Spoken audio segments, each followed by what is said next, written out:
Hello there, this is Peter Beckenham, the village marketer, and as always, talking to you from my little Thai village, way up near the Cambodian border. And the topic for today is one of those things that most people... Hey Sanjay, thanks for joining me.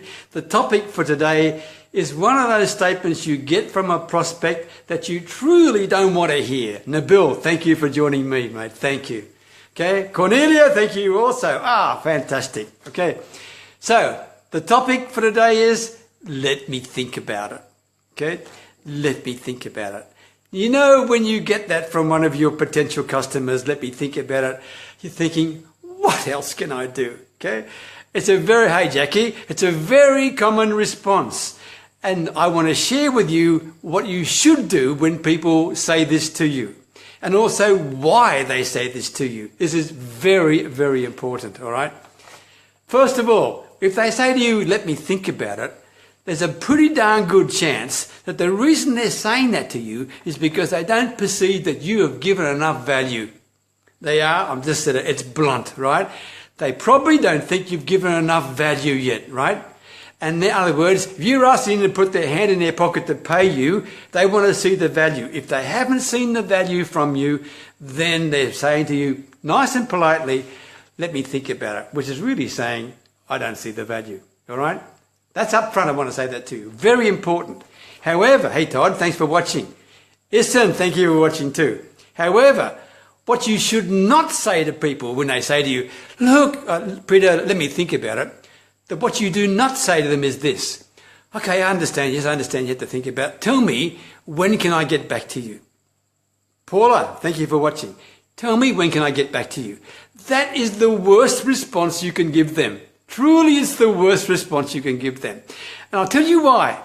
Because there's some research being put out by a group called Ebbinghaus, right?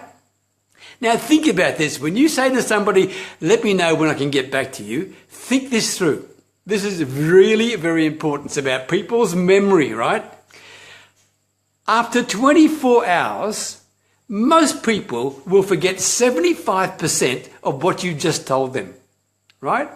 Just after 24 hours. If someone says, get back to me tomorrow, Peter, I know already they've forgotten 75% of what I've just told them.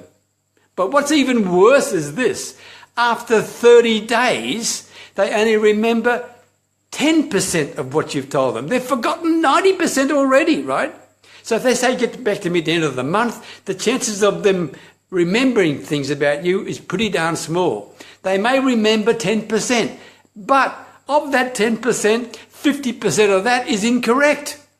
So I'm telling you some home truths here. In other words, after 30 days, doesn't matter how good your presentation was, after 30 days, the best you can expect from somebody is 5%. They can remember 5% of what you told them with some sort of accuracy, right? Just 5%. So when people are saying, look, let me get back to you, keep those facts in mind, right? Because the fact of they're not going to go away and think about it. They're not going to think about it at all. Because life moves on. There's so much information and stuff in our lives, right? They'll never think about it again. So, this is what you do. You don't say, when can I get back to you? This is what I suggest you do. It's not pushy, but it works and it's effective. When someone says to me, Peter, let me think about it, I simply say to them, and you can use these words or change the words around to suit your own style, right? You should say to them is this. Look, Tom, Dick, Harry, whatever their name is, right? Look, when someone says to me they want to think about it, then there's two options. Either one, they're not interested, or two, they're interested, but they're not sure. Which one is it for you? All right? Give them a choice. Either they're not interested, or they're interested, but they're not sure. Now, I can tell you right now, ladies and gentlemen, more than 90% of the people will say, look, I'm interested, Peter, but I'm not sure. Either to be polite, or that's the truth. Right? If they tell you straight out I'm not interested, well, then you're done, right? You're done. You've lost. Okay?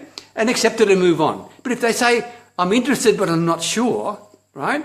Then you say to them, okay, I respect that, I appreciate that. Let me share this with you. When people tell me they're interested but they're not sure, then there's one of three things that are in the situation. It's either one, it's not the right fit for you, or two, it's not the right functionality for you, or 3, it's not the right finance for you. What I'm saying is this. These are 3 options. If you're not sure, then you're saying to them, it's either not the right fit, not the right functionality, or not the right finance. If it's not the right fit, it means you haven't met their needs. Now, so you ask them, have I met your needs? If they say, yes, I've met your needs, fine, we can tick that off. Let's come down to functionality. Functionality is the features. Do the features and the benefits I shared with you, do they meet your needs? If they say yes, good, you can tick that off. And you've got one left, right? And the one left is finance. And the question is then, so if it fits you and it meets your functions, then the only thing left must be finance. Is this the problem? And 9 times out of 10, it may very well be that problem, right? And if it is, you've opened up the opportunity, right? Rather than walk out the door and say, I'll think about it and get back to me in a month when they're going to forget, you can open a discussion right then and there and say, tell me, what is the issue in terms of the money? Do you see the value in what I've just given you? And if you've got an option like a payment plan to offer them or whatever, that's the time to introduce it. And I can tell you, it's much better to do it then than to try and say, let's meet up again in 24 hours or in 1 month or 2 weeks, because the chances of them remembering what you've told you, as I told you before, is pretty darn negligible. So there you go, okay? That's how I would suggest you go about handling, let me think about it. You do it in a polite but a firm manner, and you actually get the people to open up and tell you the truth. That's what it's all about. And that's what professional sales is all about. Helping people to get them where they want to get to by being totally honest, ethical and open. Okay? I hope you found this helpful. Okay? If you did, please leave me a comment. Please leave me a like. Share the video, whatever you want. I would love that. Please share it. And God willing, I will talk to you again tomorrow. I appreciate you spending your time with me. I know how busy everybody is these days. So thank you very much for sharing with me. All the very best. And talk to you soon. Okay, bye from Thailand. Bye for now.